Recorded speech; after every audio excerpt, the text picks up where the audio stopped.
Hello everyone. Welcome to Ask IAS. Weekly news അനാലിസിസിലേക്ക് സ്വാഗതം. ഇന്നിവിടെ ഡിസ്കസ് ചെയ്യുന്നത് 16/7 വെള്ളിയാഴ്ച മുതൽ 22/7 വ്യാഴാഴ്ച വരെയുള്ള ചില കറണ്ട് അഫയേഴ്സ് ആണ്. കണ്ടന്റ്സ് നോക്കാം. Financial inclusion, drone policy, China's carbon trading, India's oil import, the NB driver, the Quad grouping, volcanoes on Venus, Arctic lightning, Mercury's mantle, anti trafficking draft bill, COVID antibody, Asian Development Bank, oil seeds, Alps lakes, Egypt's center stage, UNESCO strips Liverpool, Akash NG missile, and drug menace. ഇത്രയുമാണ്. First ഒരു economy related article discuss ചെയ്യാം. Financial inclusion is a policy priority. പാൻഡമിക്കിന് ശേഷമുള്ള economic റിക്കവറിക്ക് primary focus കൊടുക്കേണ്ട ഏരിയയാണ് financial inclusion എന്നാണ് RBI governor അവകാശപ്പെടുന്നത്. എന്താണ് ഫിനാൻഷ്യൽ ഇൻക്ലൂഷൻ? ഒരു സാധാരണക്കാരന് ഫിനാൻഷ്യൽ സർവീസസ് ഈസി ആയിട്ട് ആക്സസ് ചെയ്യാൻ പറ്റുകയും ആവശ്യമുള്ള സമയത്ത് ടൈംലി അതിന്റെ ക്രെഡിറ്റ്സും കിട്ടണം. ഇത് രണ്ടും എൻഷുർ ചെയ്യുന്ന പ്രോസസ്സിനെ വിളിക്കുന്ന പേരാണ് ഫിനാൻഷ്യൽ ഇൻക്ലൂഷൻ. സൊസൈറ്റിയിലെ vulnerable and weaker sections, low income groups ഇവർക്കൊക്കെ അഡിക്വേറ്റ് ക്രെഡിറ്റും ഫിനാൻഷ്യൽ സർവീസസും കിട്ടുമ്പോഴാണ് ഒരു കംപ്ലീറ്റ് ഫിനാൻഷ്യൽ ഇൻക്ലൂഷൻ ഉണ്ടാവുന്നത്. ഗവൺമെന്റ് മാറി മാറി വരുന്നത് കൊണ്ടും റെഗുലേറ്ററി ഇൻസ്റ്റിറ്റ്യൂഷൻസ് പ്രോപ്പർ മാനേജ്മെന്റ് നടത്താതെ വരുന്നത് കൊണ്ടുമൊക്കെ തന്നെ ചില സന്ദർഭങ്ങളിൽ ഇത് ഫെയിലിയർ ആവുകയാണ്.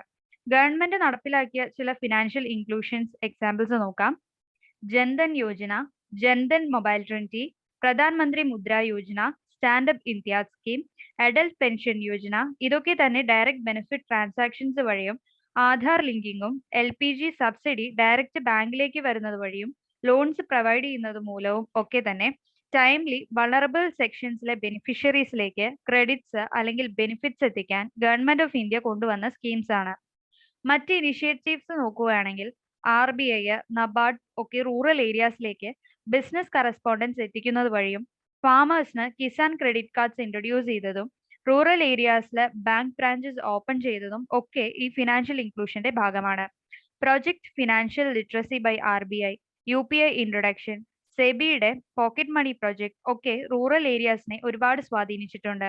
വേൾഡ് ബാങ്ക് ഇതിന്റെ ഗ്ലോബൽ ഫിനാൻഷ്യൽ ഇൻക്ലൂഷൻ ഡാറ്റാബേസ് അതായത് ഗ്ലോബൽ ഇൻഡെക്സ് റിപ്പോർട്ട് 2017 പ്രകാരം ഇന്ത്യയിൽ 80% അഡൽട്സിനും 77% സ്ത്രീകൾക്കും ബാങ്ക് അക്കൗണ്ട്സ് ഉണ്ട്.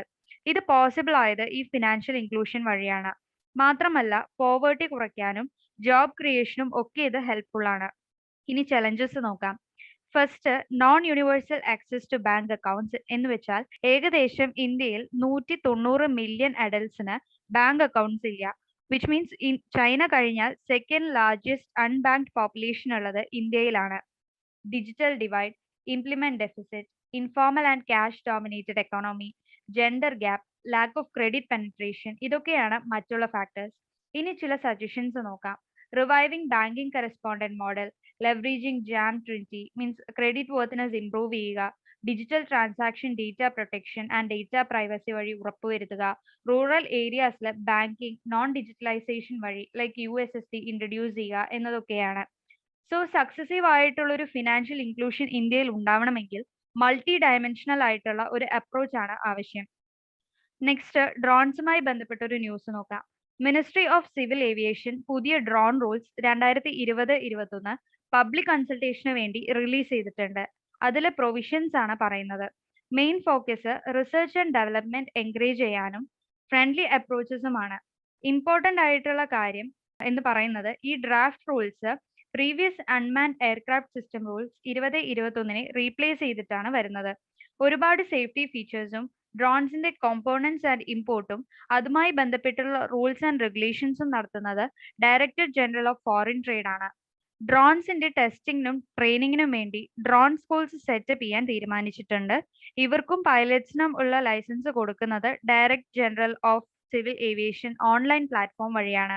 ഗ്രീൻ സോണിൽ എയർപോർട്ടിന്റെ 8 to 12 കിലോമീറ്റർ പെരിമീറ്ററിൽ ഏകദേശം 200 ഫീറ്റ് വരെ ഓപ്പറേറ്റ് ചെയ്യാം.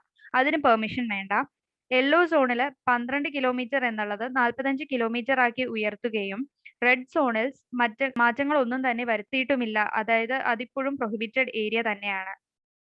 നെക്സ്റ്റ്, ചൈനയുടെ കാർബൺ ട്രേഡിംഗ് സ്കീമിനെ കുറിച്ച് ഡിസ്കസ് ചെയ്യാം. ഗ്രീൻ ഹൗസ് ഗ്യാസ് എമിഷൻ കുറയ്ക്കാൻ വേണ്ടി ചൈന പുതിയൊരു എമിഷൻ ട്രേഡിംഗ് സിസ്റ്റം കൊണ്ടുവന്നു. 2060 കാർബൺ ന്യൂട്രൽ ആയിട്ട് മാറാൻ വേണ്ടിയാണിത്. വേൾഡിലെ തന്നെ ഏറ്റവും ബിഗ്ഗസ്റ്റ് കാർബൺ എമിറ്റർ ആണ് ചൈന. അതുകൊണ്ടാണ് ഇത്തരത്തിലൊരു സ്കീമുമായി ചൈന വരുന്നത്. എന്താണ് കാർബൺ ന്യൂട്രാലിറ്റി? ഒരു രാജ്യം എത്ര amount of carbon dioxide emit ചെയ്യുന്നോ അത്രയും തന്നെ അവർ അബ്സോർബും ചെയ്യുന്നു. ഇത് രണ്ടും ഈക്വൽ ആവുന്ന ഒരു കണ്ടീഷനാണ് കാർബൺ ന്യൂട്രാലിറ്റി. വേറൊരു ടേം കൂടി അറിഞ്ഞിരിക്കേണ്ടതുണ്ട്, കാർബൺ മാർക്കറ്റ്സ്.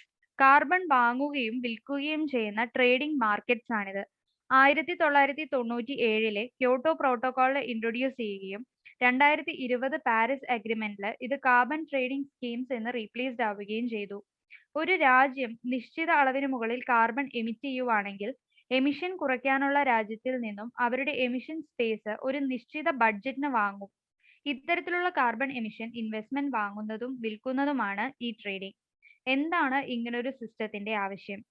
ഇതൊരു ക്യാപ്പ് ആൻഡ് ട്രേഡ് സിസ്റ്റം ആയതുകൊണ്ട് തന്നെ ഒരു നിശ്ചിത അളവിന് മുകളിൽ കാർബൺ എമിറ്റ് ചെയ്യുവാണെങ്കിൽ ആ രാജ്യം ഈ കാർബൺ ട്രേഡിംഗ് സിസ്റ്റം വഴി കോമ്പൻസേറ്റ് ചെയ്യണം. നെക്സ്റ്റ്, ഇന്ത്യയുടെ ഓയിൽ ഇമ്പോർട്ടുമായി ബന്ധപ്പെട്ട ഒരു വാർത്ത നോക്കാം. India's June oil import hit the lowest in 9 months. India currently crude ഓയിലിന് വേണ്ടി ഡിപ്പെൻഡ് ചെയ്യുന്നത് വെസ്റ്റേൺ കൺട്രീസിനെയാണ്. കോവിഡിന്റെ സെക്കൻഡ് വേവില് ട്രാൻസ്പോർട്ടേഷൻ സെക്ടർ ഡിം ആവുകയും ക്രൂഡ് ഓയിൽ ഡിമാൻഡ് ഡിക്രീസ് ചെയ്യുകയും പെർച്ചേസസ് കേർട്ടേൽ ചെയ്യുകയും ചെയ്തു. ഇതുകൊണ്ട് തന്നെ ഓയിൽ ഇമ്പോർട്ട്സ് ലോ ആവുകയും ചെയ്തു. ഇന്ത്യ വേൾഡിലെ തന്നെ തേർഡ് ലാർജസ്റ്റ് ഓയിൽ ഇമ്പോർട്ടർ ആണ്. ഏഷ്യയിൽ ചൈനയ്ക്ക് ശേഷം ഇന്ത്യയാണ് സെക്കൻഡ് മേജർ ഇമ്പോർട്ടർ. ബട്ട് മെയ്യിൽ ഷിപ്മെന്റ് 7% ഡിക്രീസ് വന്നു. ഒപെക് മെമ്പേഴ്സ് ചില നേരത്ത് പ്രൈസ് ലെവൽ നല്ല രീതിയിൽ കൂടുമ്പോൾ ഇന്ത്യ പോലുള്ള ഒരു മെയിൻ സ്ട്രീം ഇമ്പോർട്ടർക്ക് അത് നല്ല രീതിയിൽ ബേർഡൻ ക്രിയേറ്റ് ചെയ്യുന്നുണ്ട്. കാരണം ഫിക്സ്ഡ് ആനുവൽ കോൺട്രാക്ട് ഉള്ളത് കൊണ്ട് തന്നെ എന്ത് മാർക്കറ്റ് കണ്ടീഷൻസ് ആണെങ്കിലും 2/3 പർച്ചേസ് ചെയ്യണം എന്നുള്ളതാണ്. പക്ഷേ ഇത് ഇന്ത്യക്ക് നഷ്ടം വരുത്തുകയുമാണ്. ഇതിനൊരു ഓൾട്ടർനേറ്റീവ് സോഴ്സ് ആയിട്ട് പറയുന്നത് ഇന്ത്യ ഒരു ഫ്ലെക്സിബിലിറ്റി കണ്ടെത്തുക.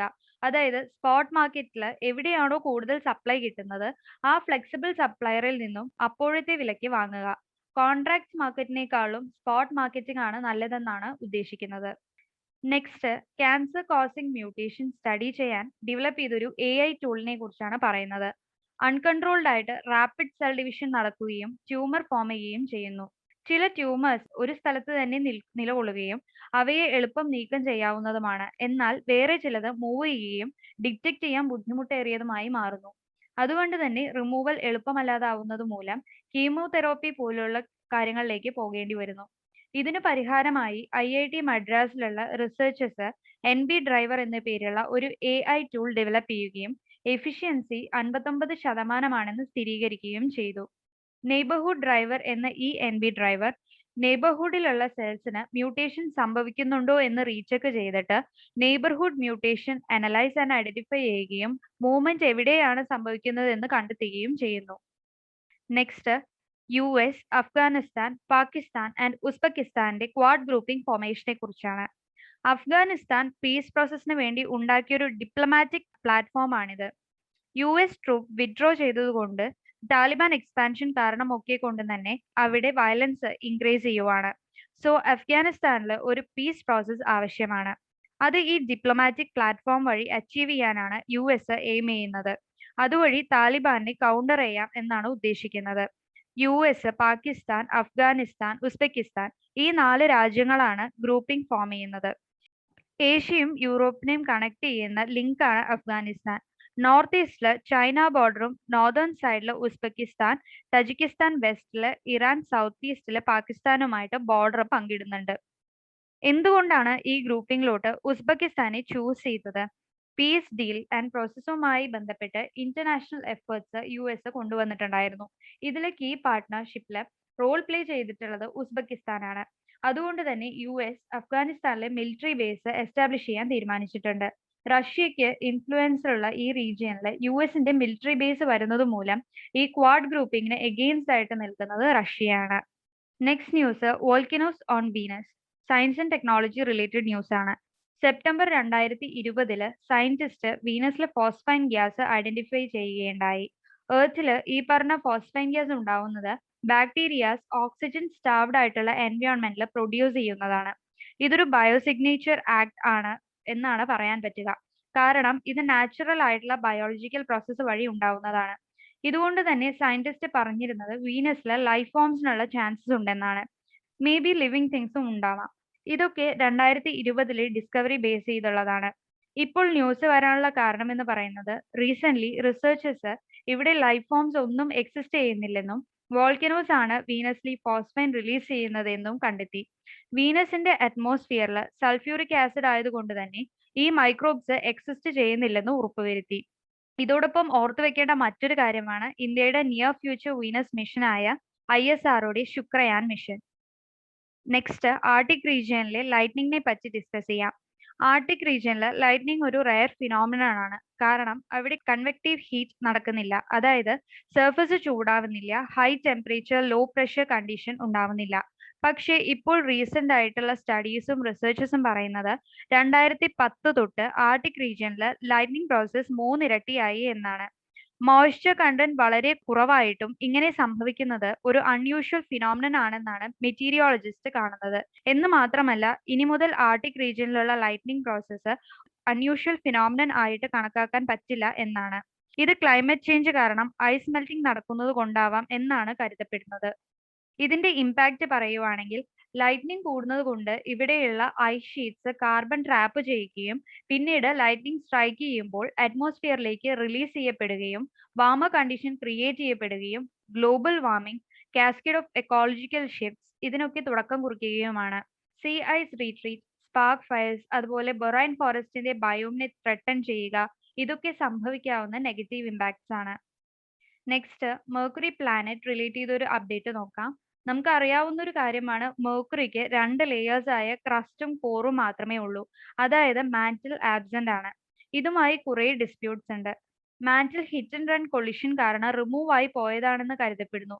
എന്നാൽ പുതിയ റിസർച്ച് പറയുന്നത് മെർക്കുറിയിൽ മാന്റിൽ ഇല്ലാത്തത് സണ്ണിന്റെ മാഗ്നറ്റിക് ഫീൽഡ് അട്രാക്ഷൻ വഴി, അതായത് ഈ മാഗ്നറ്റിക് ഫീൽഡിന്റെ ഇൻഫ്ലുവൻസ് വഴി മാന്റിൽ മെൽറ്റ് ആയി പോയി എന്നാണ്. Next ministry of women and child development കൊണ്ടുവന്ന ഒരു പുതിയ ഡ്രാഫ്റ്റ് ബില്ലിനെ കുറിച്ചാണ് പറയുന്നത്. Draft trafficking in person prevention care and rehabilitation bill 2020-21. ഇതിന്റെ മെയിൻ ഫോക്കസ് വിമൻ, ചിൽഡ്രൻ പിന്നെ വൾണറബിൾ സെക്ഷൻസിനെ ട്രാഫിക്കിങ്ങിൽ നിന്ന് പ്രൊട്ടക്ട് ചെയ്യാൻ വേണ്ടി കൊണ്ടുവന്നതാണ്. എയിം ആന്റി ട്രാഫിക്കിംഗ്, അതായത് മനുഷ്യക്കടത്ത് പ്രിവെന്റ് ചെയ്യുക, കൗണ്ടർ ചെയ്യുക, വിക്ടിംസിന് പ്രൊട്ടക്ഷൻ കൊടുക്കുക, കെയർ ചെയ്യുക, റീഹാബിലിറ്റേഷൻ, അതുപോലെ എക്കണോമിക്കലി, ലീഗലി ആൻഡ് സോഷ്യലി നല്ലൊരു എൻവയോൺമെന്റ് ക്രിയേറ്റ് ചെയ്യണം. ആൻഡ് ഇത്തരത്തിലുള്ള ക്രൈം ചെയ്യുന്നവർക്ക് പണിഷ്മെന്റ് ആൻഡ് പ്രോസിക്യൂഷൻ നടത്തുക, ഇതൊക്കെയാണ് ഈ ബില്ലിൽ കൊണ്ടുവന്നിട്ടുള്ള എയിം. ആർക്കൊക്കെ അപ്ലൈ ചെയ്യാം? ഫസ്റ്റ് സിറ്റിസൺ ഓഫ് ഇന്ത്യ ആയിരിക്കണം. സെക്കൻഡ് പുറം രാജ്യത്തുള്ള വ്യക്തി ഇന്ത്യൻ സിറ്റിസണിന് എതിരായിട്ടാണ് ക്രൈം ചെയ്യുന്നതെങ്കിൽ ഈ നിയമപ്രകാരം പണിഷ് ചെയ്യാനുള്ള പ്രൊവിഷൻസ് ഉണ്ട്. നോൺ ഇന്ത്യൻസ് ഓഫ് ഫോറിൻ നേഷൻസിന് ഇന്ത്യൻ റെസിഡൻസ് ഉണ്ടെങ്കിൽ അവർക്കും ഈ നിയമം ഉപയോഗിക്കാം. പല ലെവലുകളിലായിട്ട് national human trafficking committee, state human trafficking committee, district human trafficking committee എന്നിങ്ങനെ രൂപപ്പെടുത്തിയിട്ടുണ്ട്. ഒരു ക്രൈം റിപ്പോർട്ട് ചെയ്യപ്പെട്ടതിന് ശേഷം വിതിൻ 7 days റിലീഫ് കൊടുക്കുകയും ശിക്ഷയായിട്ട് പറയുന്നത് 10 lakhs ഫൈനും ഇംപ്രിസൺമെന്റ് ഫോർ ലൈഫും ആണ്. ഇതിന്റെ ഇൻവെസ്റ്റിഗേഷനും റെസ്പോൺസിബിലിറ്റിയും NIA-ക്കാണ്. നെക്സ്റ്റ് ഹെൽത്ത് റിലേറ്റഡ് ആയിട്ട് ആന്റിബോഡിയെ കുറിച്ചുള്ള ഒരു അപ്ഡേറ്റ് നോക്കാം. 2/3 ഓഫ് ഇന്ത്യൻസ് ഹാവ് ആന്റിബോഡി. എന്താണ് ആന്റിബോഡി? ബാക്ടീരിയ, വൈറസ്, പ്രോട്ടോസോവ പോലുള്ള ഒരു ഫോറിൻ ബോഡി ശരീരത്തിൽ എത്തിയാൽ ഹ്യൂമൻ ബോഡിയിലെ ഇമ്മ്യൂൺ സിസ്റ്റം ഇതിനെതിരായിട്ട് പ്രവർത്തിക്കും. ഈ ഫോറിൻ പാർട്ടിക്കിൾസിനെയാണ് ആന്റിജൻ എന്ന് വിളിക്കുന്നത്. ഇവയെ ഇമ്മ്യൂൺ സിസ്റ്റം ഡിഫീറ്റ് ചെയ്യുന്നത് പ്രോട്ടീൻ ലൈക്ക് സ്ട്രക്ചർ ആയിട്ടുള്ള ആന്റിബോഡി ജനറേറ്റ് ചെയ്തിട്ടാണ്. ICMR റീസെന്റ് ആയിട്ട് 4ാമത്തെ സീറോ സർവേ കണ്ടക്ട് ചെയ്തിട്ടുണ്ടായിരുന്നു. എന്താണ് സീറോ സർവേ? കമ്മ്യൂണിറ്റിയുടെ ഇടയിലുള്ള ട്രാൻസ്മിഷൻ ചെക്ക് ചെയ്യാനുള്ള പോപ്പുലേഷൻ ബേസ്ഡ് ആയിട്ടുള്ള സർവേ ആണ് സീറോ സർവേ. നമുക്കറിയാം കൊറോണ വൈറസ് ഒരു ആന്റിജൻ ആണ്. ഇതിനെതിരെ COVID-19 പേഷ്യൻസ് ഡെവലപ്പ് ചെയ്യുന്ന ആന്റിബോഡിയാണ് ഇമ്മ്യൂണോഗ്ലോബുലിൻ G ആന്റിബോഡി. ഇത്തരത്തിലുള്ള പേഷ്യൻസ് റിക്കവർ ആയാലും ഈ ആന്റിബോഡി 2 ആഴ്ചത്തോളം ആ ശരീരത്തിൽ ഉണ്ടാവും. കമ്മ്യൂണിറ്റീസിൽ നിന്നും ബ്ലഡ് സാമ്പിൾസ് കളക്ട് ചെയ്തിട്ട് പാസ്റ്റ് ഇൻഫെക്ഷനെ സ്റ്റഡി ചെയ്യാനുള്ള ഇമ്മ്യൂണിറ്റി ചെക്കപ്പ് ആണ് സീറോ സർവേ കൊണ്ട് ഉദ്ദേശിക്കുന്നത്. നിലവിൽ പ്രസന്റ്ലി ആക്റ്റീവ് ആയിട്ടുള്ള ഇൻഫെക്ഷനെ അല്ല ഇത് ഫോക്കസ് ചെയ്യുന്നതെന്നും ആന്റിബോഡി എത്ര നേരം കൊറോണ വൈറസിനോട് ഫൈറ്റ് ചെയ്യുന്നു എന്നൊന്നും നമുക്ക് ഈ സർവേ മൂലം ഐഡന്റിഫൈ ചെയ്യാൻ പറ്റില്ല എന്ന് ഓർത്തുവെക്കുക. സർവേ ഡേറ്റാസ് ഈ അസുഖത്തിനെതിരെ പല മെഷേഴ്സ് കൊണ്ടുവരാൻ സഹായിക്കും എന്നാണ് പറയപ്പെടുന്നത്. നെക്സ്റ്റ് എക്കണോമി റിലേറ്റഡ് ആയിട്ട് ഒരു അപ്ഡേറ്റ് നോക്കാം. ADB trims FY22 growth forecast to 10%. ADB Asian Development Bank second വേവിന് മുമ്പ് ഇന്ത്യയുടെ ഗ്രോത്ത് ഫോർകാസ്റ്റ് പറഞ്ഞിരുന്നത് 11%. എന്നാൽ ഇപ്പോൾ അത് ഡൗൺഗ്രേഡ് ചെയ്തിട്ട് 10%. കാരണം എക്കണോമിക് ആക്ടിവിറ്റീസിലുണ്ടായ ഡീഗ്രഡേഷൻ ആണ്. ADB ഏഷ്യൻ ഡെവലപ്മെന്റ് ബാങ്കിനെ കുറിച്ച് ചില കാര്യങ്ങൾ നോക്കാം. 19 ഡിസംബർ 1966 എസ്റ്റാബ്ലിഷ് ചെയ്ത ഈ റീജിയണൽ ഡെവലപ്മെന്റ് ബാങ്കിൽ 68 മെമ്പേഴ്സ് ഉണ്ട്. ഇതിൽ 49 പേരും ഏഷ്യൻ കൺട്രീസ് ആണ്. ഇതിന്റെ മെയിൻ എയിം ഏഷ്യയുടെ സോഷ്യോ എക്കണോമിക് ഡെവലപ്മെന്റ് ആണ്. And major stakeholders Japan, China, US, India and Australia എന്നിവരാണ്. ഹെഡ് ക്വാർട്ടേഴ്സ് ഫിലിപ്പീൻസിലുള്ള മനിലയാണെന്ന് കൂടി ഓർത്തുവെക്കുക. നെക്സ്റ്റ് ജിയോഗ്രഫി റിലേറ്റഡ് ആയിട്ടുള്ള ഒരു ന്യൂസ് ആണ്. Rain deficit may hit oil seed farmers. ക്രിസിലിന്റെ റീസെന്റ് റിസർച്ച് പറയുന്നത് ജൂൺ 23 മുതൽ റെയിൻ ഡെഫിസിറ്റ് ആണ് എല്ലാ റീജിയൻസിലും കാണിക്കുന്നത്. ഇതുമൂലം farmers kharif crop pattern change ചെയ്തിട്ട് ലോ വാട്ടർ റിക്വയർമെന്റിലുള്ള ക്രോപ്പിലോട്ട് മാറുകയാണ് എന്നാണ്. ഇവിടെ പറയുന്നത് ഓയിൽ സീഡ്സിനെ കുറിച്ചാണ്. ടെമ്പറേച്ചർ റിക്വയർമെന്റ് 15 മുതൽ 30 ഡിഗ്രി സെൽഷ്യസും ലോമി സോയിൽസും റെയിൻഫോൾ 30 മുതൽ 70 സെന്റിമീറ്റർ വരെയുമാണ് ആവശ്യം. മധ്യപ്രദേശ്, രാജസ്ഥാൻ, ഗുജറാത്ത്, മഹാരാഷ്ട്ര, ഉത്തർപ്രദേശ് ഈ ടോപ്പ് 5 സ്റ്റേറ്റ്സിലാണ് ഇത് കൾട്ടിവേറ്റ് ചെയ്യപ്പെടുന്നത്. റാബി ആൻഡ് ഖാരിഫ് രണ്ടും ഇത് സപ്പോർട്ട് ചെയ്യും എന്നതാണ് ഇതിന്റെ പ്രത്യേകത. നെക്സ്റ്റ് ക്ലൈമറ്റ് ചേഞ്ച് കാരണം ആൽപ്സിലെ ഗ്ലേസിയേഴ്സ് മെൽറ്റ് ചെയ്യുന്നതിനെ കുറിച്ചാണ് പറയുന്നത്. ഐസ് മെൽറ്റ് ചെയ്യുന്നത് വഴി വാട്ടർ ബോഡീസ് ക്രിയേറ്റ് ആവുകയാണ്. ഈ ക്ലൈമറ്റ് ചേഞ്ച് കാരണം ആൽപ്സിന് ഏകദേശം ഇപ്പോൾ 1000 ലേക്കുകളാണ് ഉണ്ടായിരിക്കുന്നതെന്നാണ് പഠനങ്ങൾ കാണിക്കുന്നത്. ഇതിന്റെ ഇമ്പാക്ട് ഗ്ലോബൽ വാർമിംഗ് ആണ്. ആൽപ്സിനെ കുറിച്ച് നോക്കാം. യൂറോപ്പിലെ highest and most extreme mountain range system ആണിത്. ഏകദേശം 1200 കിലോമീറ്റർ എക്സ്റ്റൻഷൻ ഉള്ള ഇത് 8 ആൽപൈൻ കൺട്രീസ് ആയ France, Switzerland, Monaco, Italy, Liechtenstein, Australia, Germany, Slovenia എന്നിവയിലൂടെയാണ് കടന്നു പോകുന്നത്. 10 മില്യൺ വർഷങ്ങൾക്ക് മുമ്പ് ആഫ്രിക്കയും യൂറേഷ്യൻ പ്ലേറ്റും കൂടി കൊളൈഡ് ചെയ്തിട്ടാണ് ഈ ആൽപ്സ് മൗണ്ടൻ റേഞ്ച് ഉണ്ടായത്.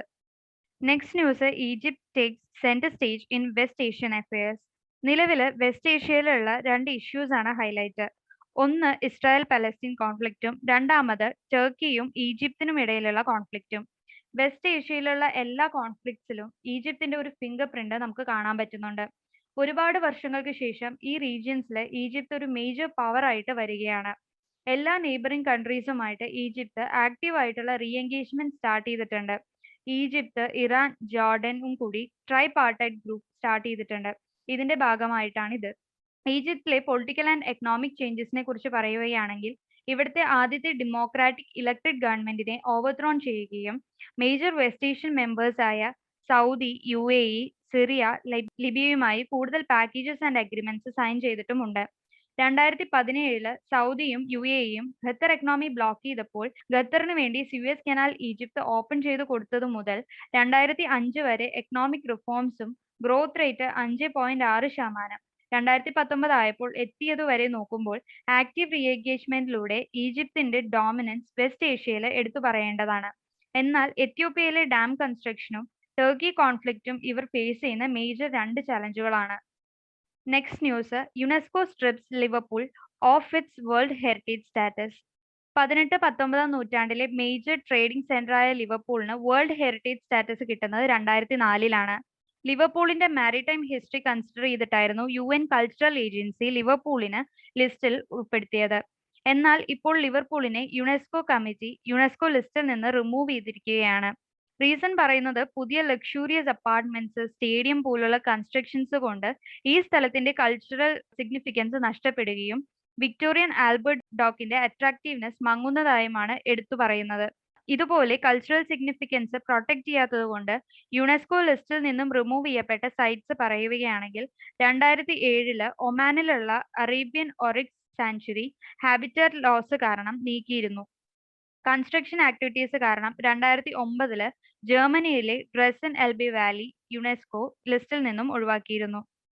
നെക്സ്റ്റ്, DRDOവിന്റെ ടങ് മിസൈലിനെ കുറിച്ച് നോക്കാം.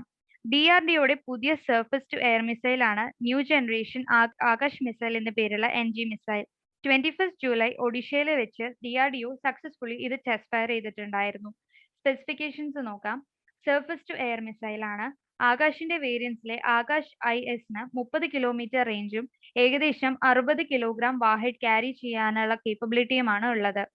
നെക്സ്റ്റ് മാർക്ക് 2 ആണ്. ഇതിന് 40 കിലോമീറ്റർ റേഞ്ചും മിസൈൽ ഗൈഡൻസ് സിസ്റ്റം വഴി ആക്യുറസി ഇൻക്രീസ് ചെയ്തതുമാണ്.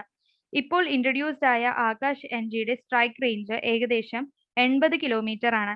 ഇത്തരത്തിലുള്ള integrated guided missile development programme start ചെയ്തത് ഡോക്ടർ APJ അബ്ദുൽ കലാം സാറിന്റെ കീഴിലായിരുന്നു. ഗവൺമെന്റ് ഓഫ് ഇന്ത്യ ഇത് അപ്രോച്ച് ചെയ്യുന്നത് 1983-ലാണ്.